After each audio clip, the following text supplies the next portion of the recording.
Thank you, Madam Chair. Ms. Newman, my questions are going to be for you. On April 19th, 2019, the Department of Homeland Security announced the establishment of a new Office for Targeted Violence and Terrorism Prevention, TVTP. However, we really have very few details about its exact mission, its budget, and its staffing. Under the Obama administration, its predecessor office had a budget of more than $21 million with 16 full-time employees, 25 contractors, and managed $10 million in grant funding to community organizations to prevent domestic terrorism. That office was then replaced by the Office of Terrorism Prevention Partnerships, which had a reduced budget of $9 million, a staff of only 7 full-time employees, and $0 in contracts. So I have a series of questions about the shift, and would like to try to get some detail on what is going on with the replacement office. Can you explain why DHS decided to make significant cuts to the office intended to prevent terrorism? Where were the rest of the funding and resources diverted to at DHS from the predecessor office? For what purpose were those funds reallocated? Can you tell us what the current total budget and number of staff for this new office, TVTP, is? And have there been additional cuts? And who is the head of this office? Who do they report to in the chain of command? Thank you, ma'am. Yes, Congresswoman, I will do my best to try to dig into all of this. In regular appropriations in FY16, the predecessor office that you referenced, Office of Community Partnerships, had approximately $3 million in their budget. There was separately a one-time appropriation of $10 million for the Countering Violent Extremism grant program. That money is still, it was a 2-year grant program. It's still underway. The grant program will end this summer. And then there was a separate reprogramming of $8 million for additional contract support for the office, and that's how you end up to the $21 million number. The $3 million number for the office has stayed relatively static over the course of the last 4 fiscal years. The current office, and you're right, it was rebranded a couple of times, and if I may, the rebranding was in part, there was a general recognition by all sides that the Countering Violent Extremism moniker had become fairly tainted. There was a dialogue in 2016 under the Obama administration about perhaps changing that, and when the let me drill down on my question a little bit more clearly. Sure.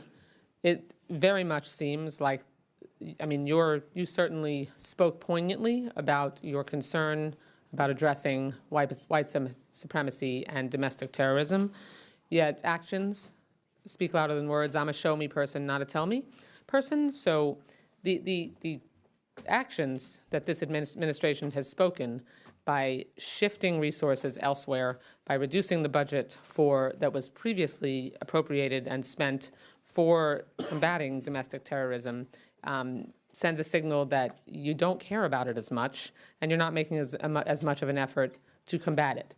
Further evidenced by the details and facts that my colleagues who have asked questions before me. So where did the money that was previously being spent for this office to fight domestic terrorism, where is it being spent now? Who's in charge of the office? What's the current total budget? And how many staff does this have? So let me start with the $3 million has stayed the same. So we're only talking about the $8 million that was done by reprogramming. It wasn't in a standard budget process. So you asked right, I'm an appropriator, so I'm very familiar with the reprogramming process. I am not, so I will defer to you on that. And then the $10 million, the grant program is still underway. You are correct that the administration did not request for the grant to be renewed in FY17 or 18, in part because we were looking to see the results of the grant. It was fairly controversial at the time that it was awarded. There were critics that prevention shouldn't be funded and because it didn't work. I think we've proven that it does work. The grant program is still being evaluated, but we have enough anecdotes and good statistics. Didn't ask for it in 19 either. What about 20? So we're getting we got these results, I would say, late fall. We missed the FY20 budget cycle. The Secretary is very committed to working with the Congress and working through our budget processes to get this addressed. Who's the head of the office? The head of the office is an acting director, David Gerstein. He's a senior. Is there anyone in the Department of Homeland Security that isn't acting? There's a lot of I am not acting, ma'am.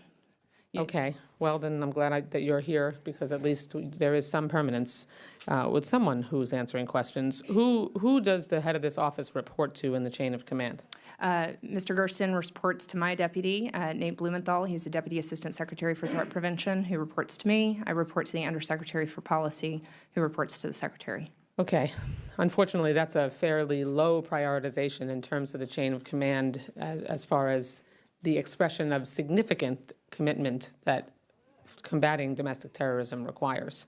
I have other questions, but like I said, I think the evidence demonstrated by the answers to my questions show that actions are not matching the words, and it would be nice if there was a convergence between your verbal commitments and the administration's verbal commitments and the actual actions that you propose and implement.